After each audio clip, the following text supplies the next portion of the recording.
When I really fell in love with reading, like I have to continue reading, not just because I want to improve my language, just Yeah. because I love it, was the Famous Five series. And trust me, I didn't Okay. buy a lot of it for a long time. I always borrowed from my teachers, from my friends. The most pinches that you get about this are from the haters because they're like, oh my God, you have only this many subscribers. Who do you think you are?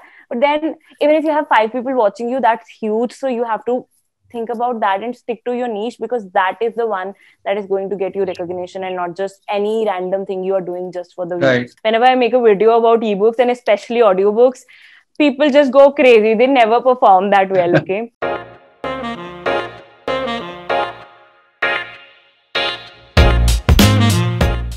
So, hi, hello, welcome to the show, Manpreet.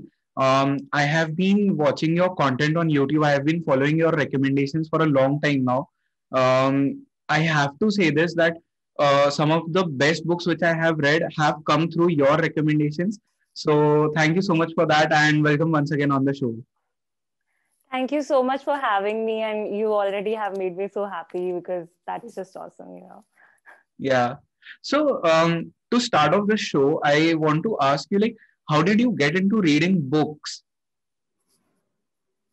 I mean, I would say earlier it was just about me trying to improve my language. So I Yeah. started back in sixth, seventh standard, and we had this like book in our curriculum, which was Adventures of Tom Sawyer. And our work as students was to just write descriptions about it, like comprehension and stuff. And I Yeah. sort of Yeah. enjoyed that. And my the English teacher was like, if you continue doing this with other books, if you continue trying to understand more passages, your language would improve. So that is how I started, and then eventually I fell in love with books. Yeah. But had you ever thought that, you will be creating content which revolves around books and you will become an influencer in this field? Not at all. I think back then we didn't even know there was internet. So internet Yeah. as a thing came into the schools and came into the city when I was in seventh, eighth standard. And even then, YouTube was something that I discovered, I would say, in college in 2011.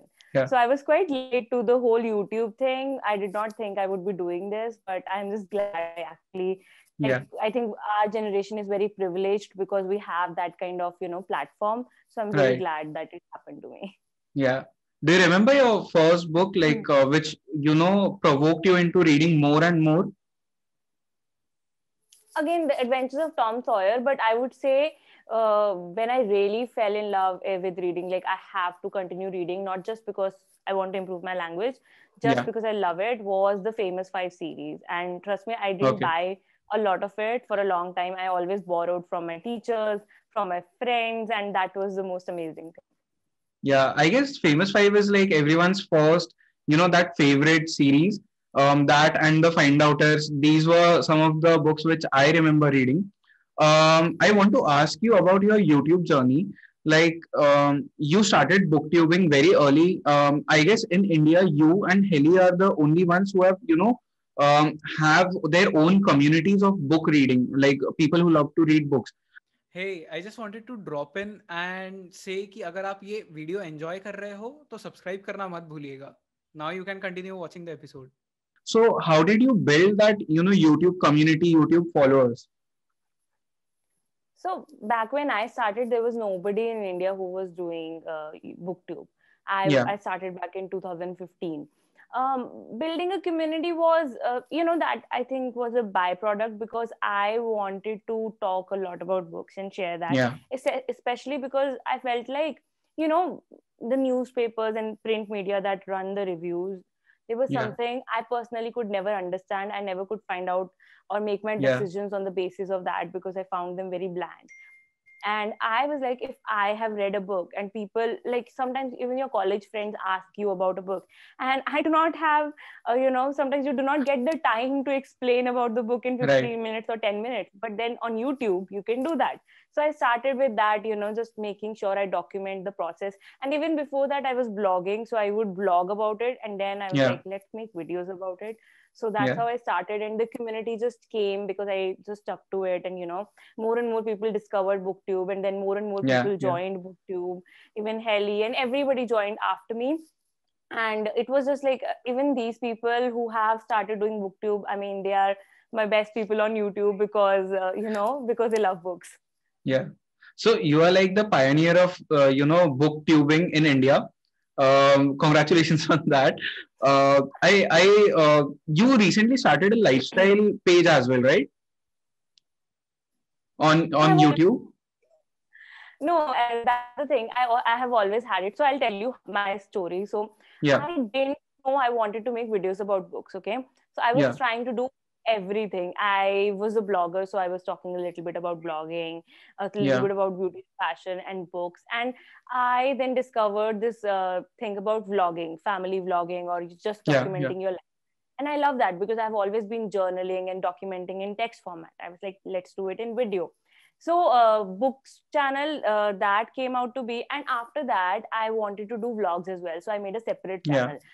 Story, now that was actually even like before uh, I decided to stick with booktube, as in Yeah. just Yeah. a channel about books. That was back in 2014. I made a few videos, 10-20 videos, and then I so remember there was, I think, Dhoom 3 release or something, some movie like that, Dhoom 2 or Dhoom 3, back when in 2014.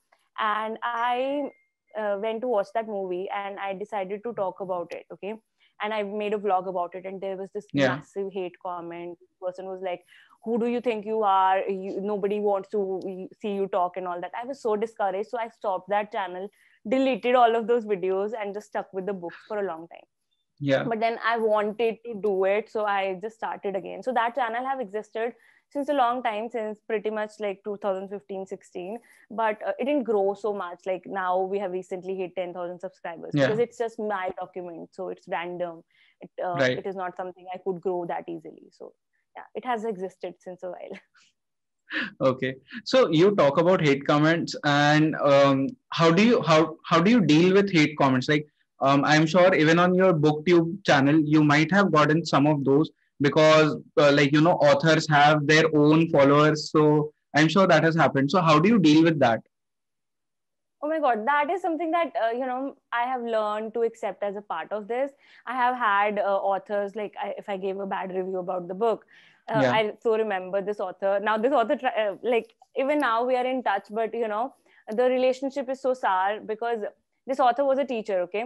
And he has this like all the students, and he was like, I wrote a book, and Yeah. I gave a very bad review for it because I did not like it at all. And then all the students of this author just came to the channel and started, leaving hate comments and Yeah. started saying bad things.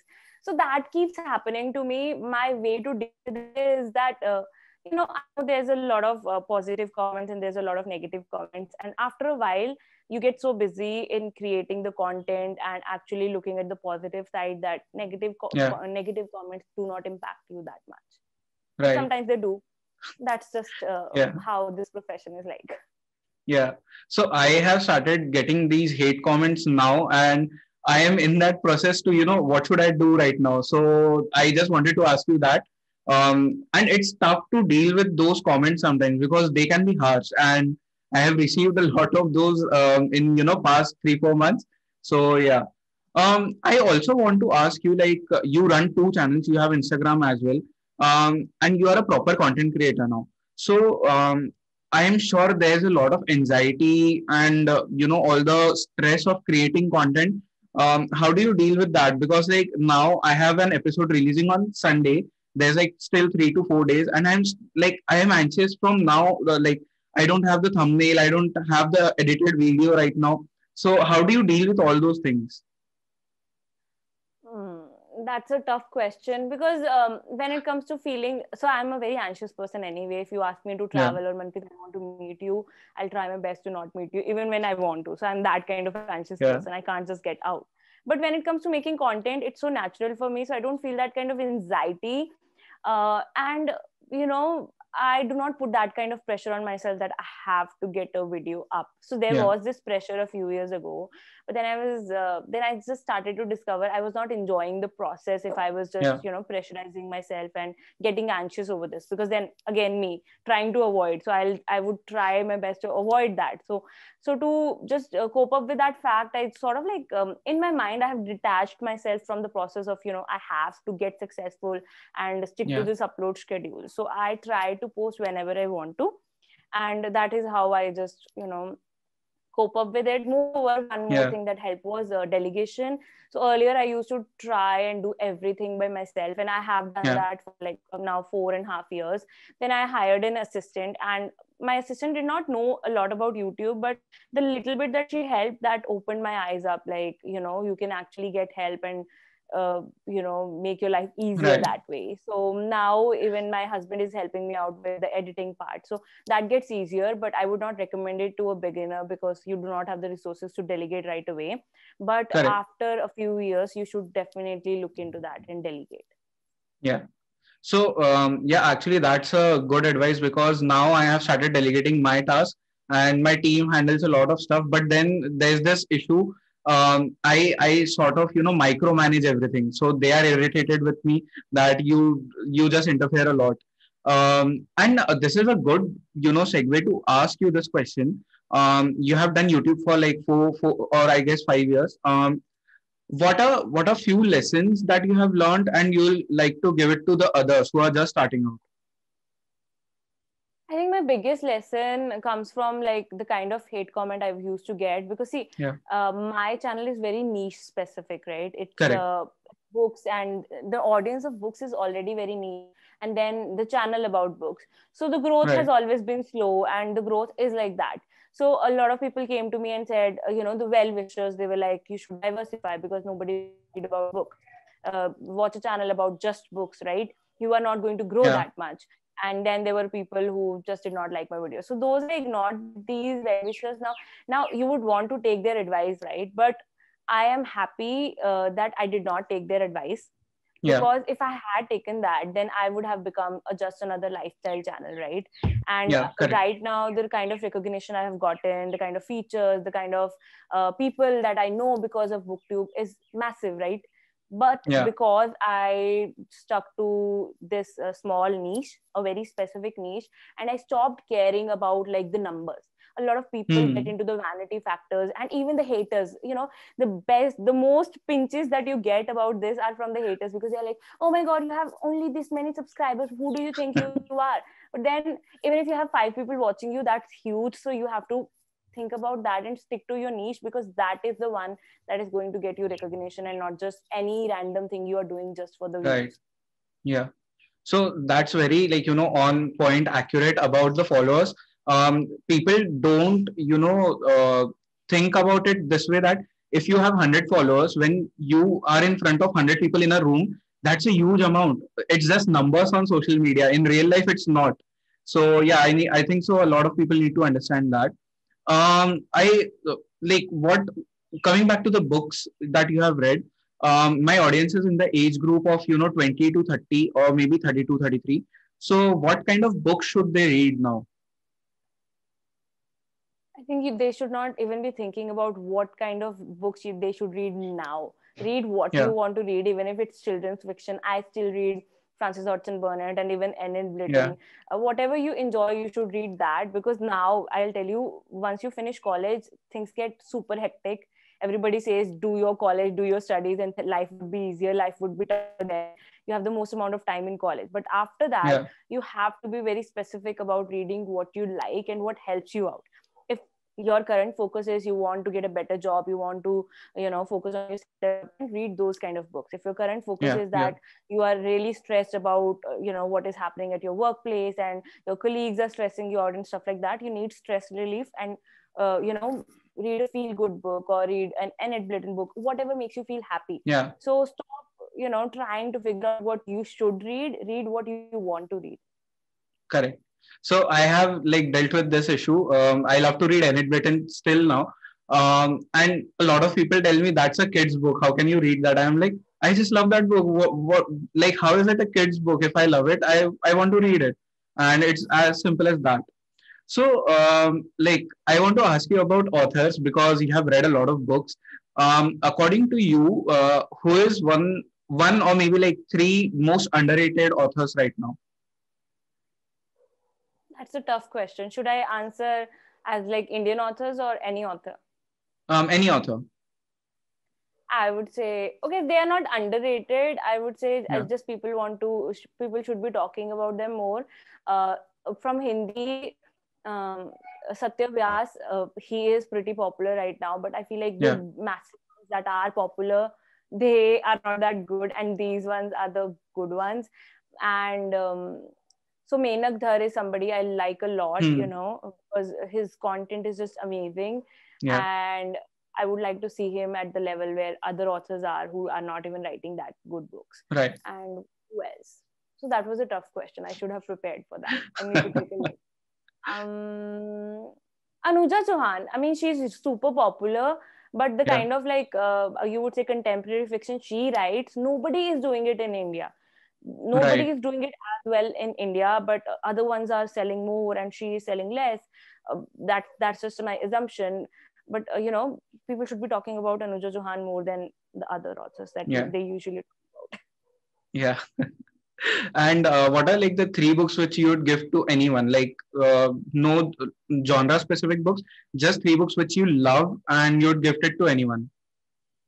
Okay, so I'll answer like right now because it always changes. But right now, I Yeah. would Yeah. give Correct. The Nightingale by Christian Hanna, Yeah. but not to, because you have to like have some reading experience before reading Right. that. I would give Heroes of Olympus series because that is something anybody can read. Heroes of Hmm. Olympus series by Rick Yeah. Riordan, and I would also give um, the Seven series by Menak Dhar, Sniper's Eye. So that is Yeah. also something really like nice thriller and something that has the Indian touch to it. So that would Correct. also be very awesome. Yeah. So I'm sure a lot of people ask you like, how should I start reading? Like, how should I inculcate that habit of reading? And how do you answer that question? Because when people ask me this, I don't have any specific answer. I just tell them read whatever you love to read, and then you decide like what sort of books you are like trying to get into.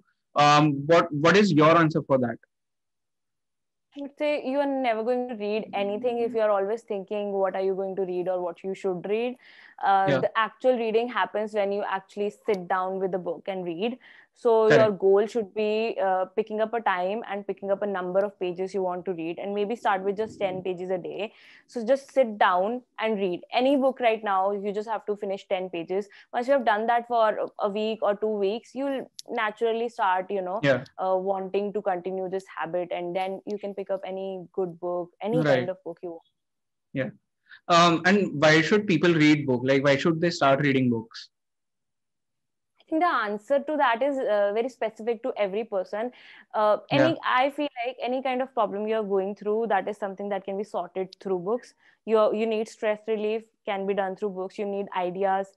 I talk about Elon Musk. He read a science fiction and then he got so inspired. And if you Yeah. read the book, the one that inspired him a lot, that Hitchhiker's Guide to Galaxy, you would see how he has come up with Tesla and all of Yeah. his Yeah. like Yeah. Right. missions and space missions. You would just see like, oh my god, he got all of his ideas from this science fiction and he's making that Right. happen. So you need that kind of motivation. You can read a fiction, non-fiction, and even if you know, I feel like as people we need to continue gathering more knowledge. And a lot of people Yeah. think they're watching movies and that is knowledge.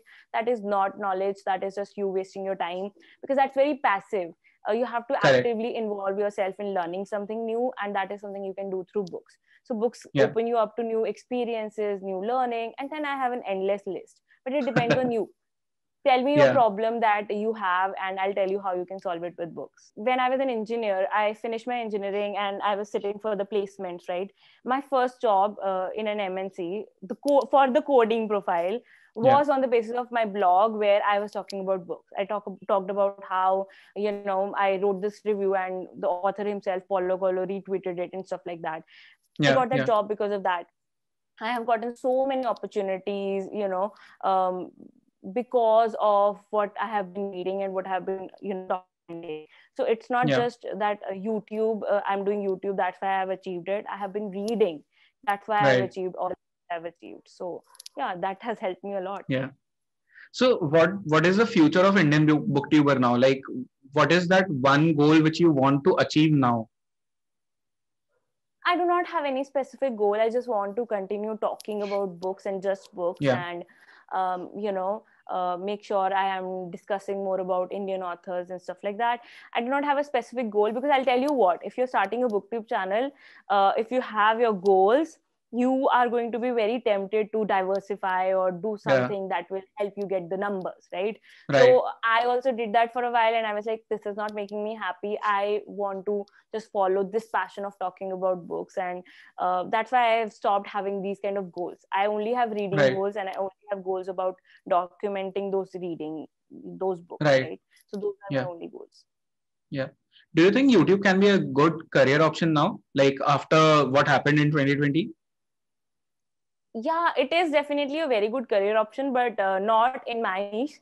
But Yeah. otherwise, in other niches, lifestyle, comedy, entertainment, and even vlogging, there's a lot Yeah. of money, there's a lot of recognition, a lot of, things to gain. So yes, it can be a good career option. But I'll tell you one thing. So what happens is that a lot of people start a YouTube channel, but they don't know how to run it like a business. Okay. Right. I have seen so many influencers who are like influencers with 500,000, a million subscribers earning less than me.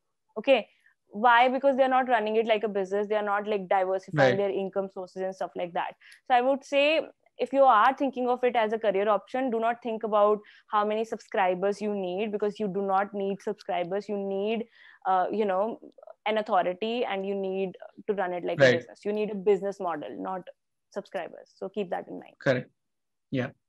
So I always receive this question from the younger audience that how should we explain it to our parents, because it's a tough job to explain it to your parents that you want to get into YouTube, you want to become an influencer, you want to be an internet entrepreneur. So how do you think they can explain it to their parents or to the society for that matter? I think younger people are like, sometimes I feel like some of them maybe are too privileged, because I did not have an opportunity where I could just be, Hmm. like I go to my parents and I'm like, I am going to pursue YouTube and leave everything else. Because, Yeah. at the end of the day, you have to put food on your table.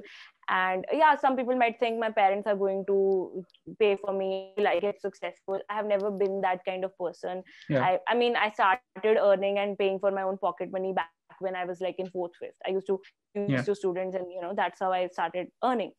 So for me, my advice, because of what the things I believe are, is that you need to start like continue focusing on your studies. If you're studying right now, continue Right. focusing on your career. You're looking for a job or stuff like that, and do it on the side, and continue doing it on the side until your side income is more than or double than your actual income. Now even I Right. do it right now. I have a job, I have a full-time job, and sometimes my YouTube income is double or triple than that. Okay, in some months, and in Right. some months it is not. But Yeah. I take it full time only when I have a huge buffer, a huge amount of emergency fund, and only when I am like maybe making at least 5 times of what I'm earning from my job. Yeah. So that is my goal. So when young people are like, okay, how do I tell my parents I want to pursue YouTube? What's the guarantee for success, right? Right. It's very little. Not we see a lot of success stories, but then there are a lot of people who start YouTube channels and they have nothing to show. Okay, they do not earn, they do not have any career opportunity from there. So you Yeah. have to measure the risk, and do some risk assessment, and ensure that you're not just leaving your career or studies for YouTube. This can be Correct. done on the side. I am doing it on the side. Everybody can do it on the side. So do it on the side until you can just shift and go full time. So Yeah. then it won't be a problem. If your parents see, like if when I started, I was blogging, but I never let my numbers go down. Like my percentage in college, I was in college back then, so Yeah. percentage was always at the same level. So if you can maintain that, your parents would never even have a problem. So you do not have to Right. Yeah. explain Yeah. anyhow. Yeah. So, in your case, I have seen your, I mean, I was researching for this podcast and I saw your like older videos and then the newer videos now. There's a big difference between the quality and, in fact, your personality as well. It has changed with time. Like, how did you do that? Like, and I am at that stage where I'm, going from very basic version of myself to a better version and creating a better style of content. So how do you do that? Like, how do you get better with time? Number one thing is practice. I have been doing it for so Yeah. long, so you do get, even if you don't try, you do get better at it. And number Yeah. two thing is, like, the thing is, I read a lot of books, so your personality changes, the way you are changes because of books, right? So Right. the number two thing is that. And number three is that, as you network, as you talk to more people, as you meet more people, you will actually start changing. So I feel like Right. the biggest change in me came through the people I have met.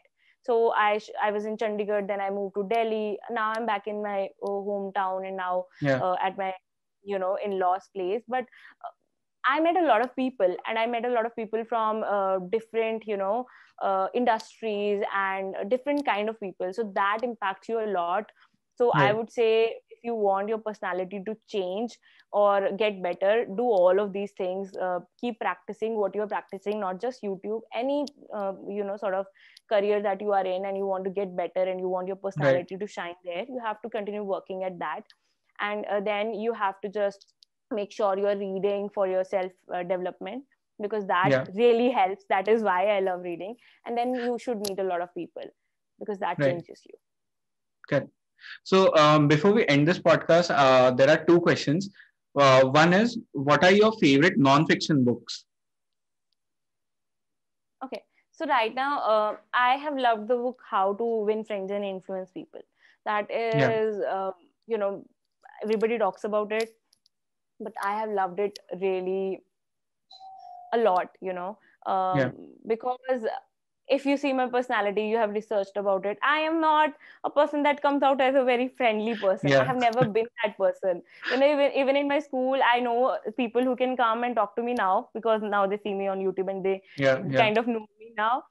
They tell me, you know what, we studied in school for 10 years, but I never had the courage to come to you and talk to you, because you looked like that kind of person I shouldn't talk to. So, How to Win Friends and Influence People actually, kind of made me understand what is like, because I never felt like I was being that person, but it kind of Yeah. made me understand. And trust me, it's not about how to win friends. It's not about making friends. It's about, being the person you actually are, and, letting your Yeah. personality shine and attracting more opportunities. And the second book, I would say, Ashwin Sanghi has this 13-step series. He Yeah. has 13 steps to bloody good luck, bloody good wealth, bloody good health, and even bloody good marks. So I think everybody we should be reading all of those, because they are very simple and in a list format, and something that is full of information and full of Right. genuine information. So I think 13-step series is also a must read. Okay. And one last question, and it can be a controversial question. There's this debate about physical books, e-books, audiobooks. What do you think about that? Like, and do you think e-books and audiobooks will take over physical books anytime soon? I don't think they will take over. It is trying too much. Everything is going to exist, and I feel like the debate only exists in the mind of people who have not yet Yeah. discovered what ebooks and audiobooks have for them.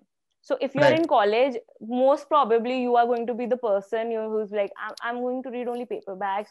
How are you Yeah. even talking about ebooks and audiobooks? That happens to me. A lot of people, whenever I make a video about ebooks and especially audiobooks, people just go crazy. They never perform that well, okay? Because people don't like me talking about them. Right. But I feel like once you actually discover the benefits of these, you will actually be on the other side of the debate. And Yeah. in next 5 to 10 years, the generation which is like, I am just pro paperback, no ebooks and audiobooks, that will realize that why these two formats are also really beneficial. And Right. the debate would be over eventually. So that's what Yeah. I feel. Because Correct. in college, when you have the time, you would want to stick to paperbacks. But if you're trying to save cost, if you're trying to read on the go, if you're trying to read when you do not have any time to read, when you are so busy with work, books and audiobooks can help. Right. So that is why I think they're important. Right. Great. So thank you so much for coming on the show, Manpreet. That was a great conversation. I always love talking with people who love to read. And this was one of those conversations where I get to talk about books and also YouTube and Instagram. So thank you for coming on the show. We'll for sure do this once again, because I have a lot to ask you about YouTube as career option for a lot of people. So yeah, definitely I'll try to do that once again with you. Thank you so much. It was a pleasure being here, and your questions were amazing. So thank you.